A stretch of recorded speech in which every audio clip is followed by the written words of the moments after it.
Yo, what's good? It's your boy Darren Branch here at Memphis Wire on SportsView360.com. And today I want to talk about the news that went down yesterday in regards to conference realignment, the AAC, the American Athletic Conference, the University of Memphis, and a few others. So, around lunchtime, around noon, I believe, it was reported by Ross Dillinger and a few other college football insiders, the top ones, that Memphis will no longer be pursuing an opportunity to join the newly looked Pac-12 conference that's supposed to be taking form around 2026, if I'm not mistaken. The new Pac-12 conference right now will consist of, going forward in the future, we'll have Washington State, Oregon State, San Diego State, Fresno State, Colorado State, and San Diego State. Well, and Boise State. Those are the new members for right now. It's not 12 at the moment. The goal was to add Memphis, Tulane, and possibly USF to the fold, even Utah State. But they put out all these schools put out a statement yesterday. Memphis put out a statement. Tulane put out a statement. The American Athletic Conference put out a statement, and basically they're saying that they're staying put for a better offer based on what the optics out there are showing. So, a lot of people around the city, a lot of alumni, fans, season ticket holders, were quite upset about it. Even local media members, local media members that don't work here but had ties to the city, the university, were pretty upset about Memphis not taking his offer. So the offer was about, from the Pac-12, I think it was around 12 to 15 million annually in revenue, what they can make from the deal with the Pac-12, the agreement. $2 million to pay on the exit fee, which was reported on Saturday. And the Tigers the Memphis, and a few other programs, Tulane and all that, were kind of weary of the deal. The TV deal was kind of like shaky. A lot of people didn't the Pac-12 don't have a TV deal yet. You know what I'm saying? So they were kind of skeptical of that. You know what I'm saying? But to me, the big deal to me, man, the deal breaker to me, in my opinion, was that exit fee. Over $27 million, I believe. $27 million. The reported exit fee to lead the American Athletic Conference. And so when I saw Pete Thamel, the AAC got Pete Thamel to leak the dollar amount, the actual dollar figure on how much would it cost to lead the conference, I knew Memphis wasn't going nowhere. All the other programs, I knew they weren't doing it. It's just too much money, They did it. It was the timing of it was just kind of interesting. What's going on. It came out leading up to the Navy versus Memphis game, which Memphis fell short in. Dollar amount came out, and I felt as though Memphis wasn't going. And also, I kind of knew something was up when I felt as though Memphis was kind of dragging their feet throughout the entire week on the when it was reported that Memphis and Tulane, that the Pac-12 had interest in add Memphis and Tulane to the fold. And if a program of a university wants to get into these conferences, they let it be known. They let it be known. They do. And remember, it was taking a couple of days. Reports kept coming out. People kept making up stuff. And it didn't happen. So I kind of felt like it wasn't going to go down when that was happening. You know? Because, like I said, if a program wants to jump ship, they'll do it fast.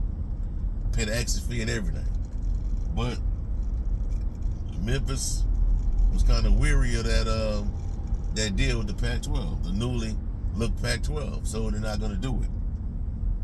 So I'm looking at some of the comments, the responses to that report, and a lot of people feel as though they're not going to come back to the games. They're going to get rid of their season tickets.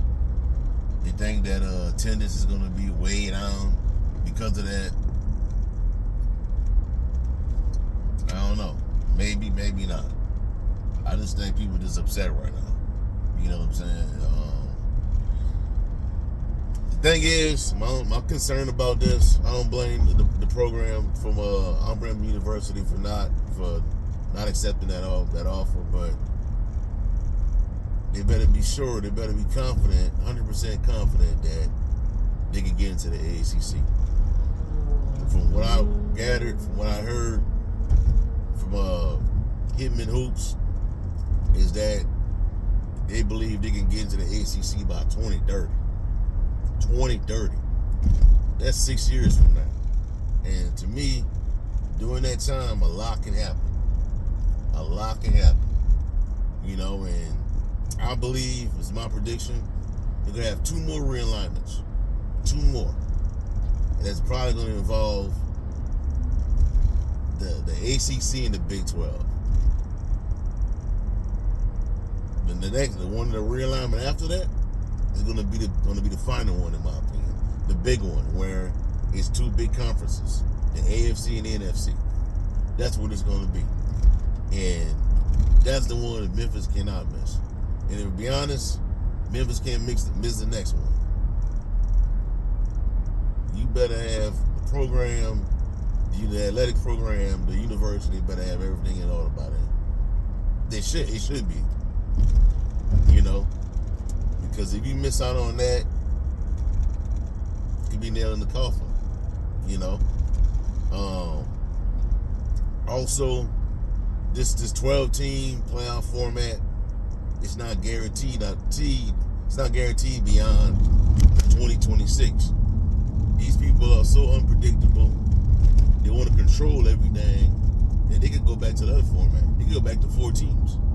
They could go back to the way it used to be with when it was just 2 teams playing for national championship. There was no playoffs. You know what I'm saying? But I think to keep fan interest, more eyeballs on the sport, I think they're gonna want to keep it at 12 teams because it's gonna make so much money. You know, so Memphis has to do what they need to do to get picked up the next time by one of these big conferences, the ACC or the Big 12. Heck, even the SEC. Now that's a pipe dream, but you never know. Never say never.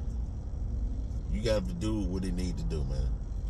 So you got everything going. You got the stadium renovation going on.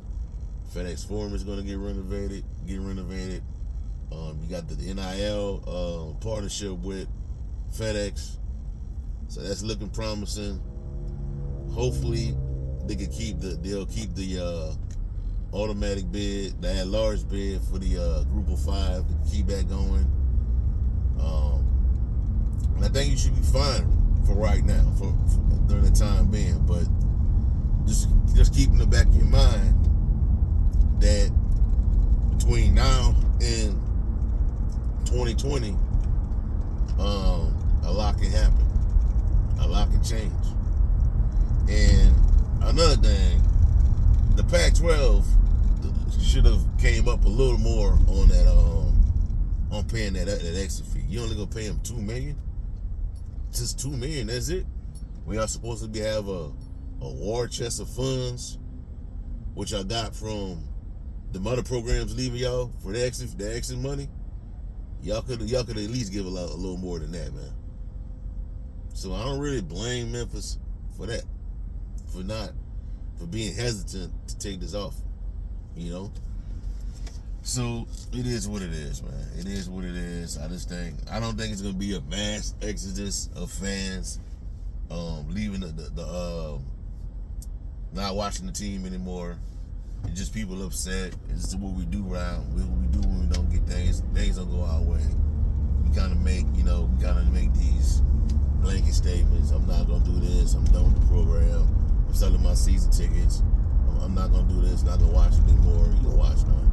You can always watch. It's Penny Hardaway start the season red hot. You'll be watching.